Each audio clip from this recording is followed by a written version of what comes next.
Imagine strolling through the bush on a sunny summer day, surrounded by wildflowers and blossoming trees, only to find something peculiar.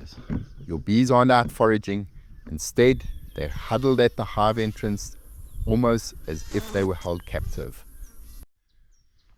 Okay, I'm on a beautiful site here out in Groblersdal. We've got a couple of hives on, and I'm seeing some interesting behavior with the bees. It's now 10 o'clock, 10:15 in the afternoon, and we're not seeing any bees coming and going.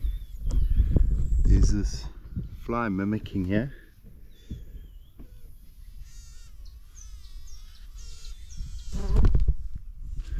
Oh, give me a fright. And the bees are just sitting right at the entrance to the hive.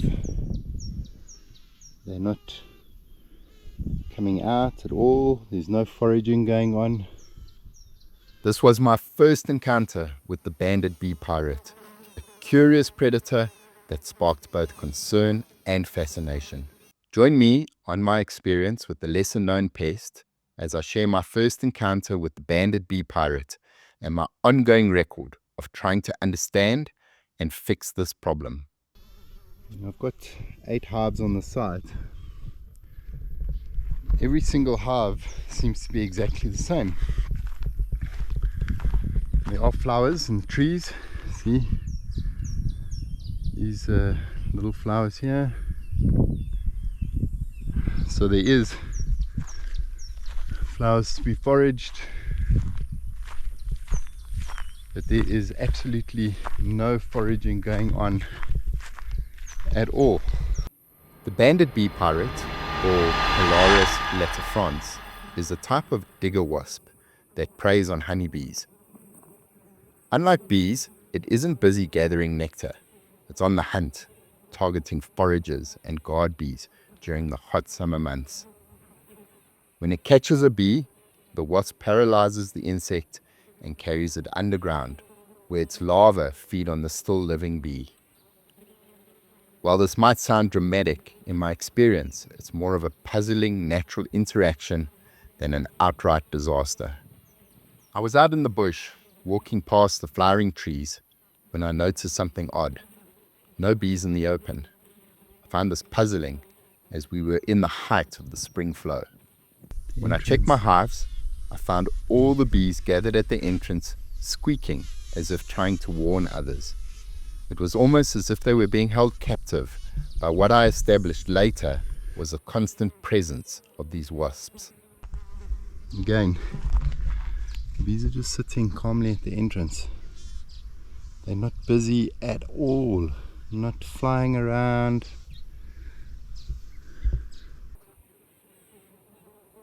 At this stage, I did not know if this is a scene of chaos or total collapse. Could it be a temporary, intriguing disruption? Seeing this, and so I've decided to document the experience as I try to figure out what's happening and how to help my bees. What I've established is during the summer, when bee pirate activity peaks, my bees behave differently. Instead of foraging, they cluster at the entrance, emitting soft squeaky sounds, a distress signal of sorts. Some might think this means the bees are communicating a warning, but the research suggests it's more about the overwhelming presence of the wasps. It's fascinating and a little unnerving. Despite the attacks, I haven't seen the total collapse some beekeepers would fear. Instead, it's like my bees are on high alert, waiting for the threat to pass. I'm new to dealing with bee pirates, so I decided to try several methods to keep them at bay. I've experimented with mirrors and bowls, covering hive entrances with branches, spreading diatomaceous earth, and laying down plastic ground sheets. None of these methods have yet provided a complete solution, but each attempt teaches me something new. One of the most promising techniques I'm testing is the plate trap or mirrors in a bowl of soap water. The idea is to lure the wasps into landing so they can't escape. Research shows that during the summer, bee pirates target both guard bees and foragers. Contrary to some beliefs, there isn't clear evidence that bees warn each other of these threats. It's the presence of the wasps that force the bees into a defensive huddle. Additionally, natural predators like a small oxybellus wasp and certain predatory flies may help control bee pirates' numbers, though relying on them isn't a complete solution. In my experience so far, maintaining strong, well-managed colonies with proper shade, ventilation, and insulation seems to help my bees withstand these attacks. I'm still learning, and I'm here to share each step of my journey with you. Having bee pirates is hopefully not a catastrophic threat, but they present an interesting challenge, a puzzle that nature has set before us. This video is my first record of attempting to solve this problem, and I hope to learn and share more as I go along. Have you encountered similar issues? I'd love to hear from you and your experiences and suggestions in the comments. If you're curious about my ongoing journey to understand and manage bee pirates, please hit the subscribe button and join me for future updates. Together, we can learn more about these fascinating interactions in our ecosystem.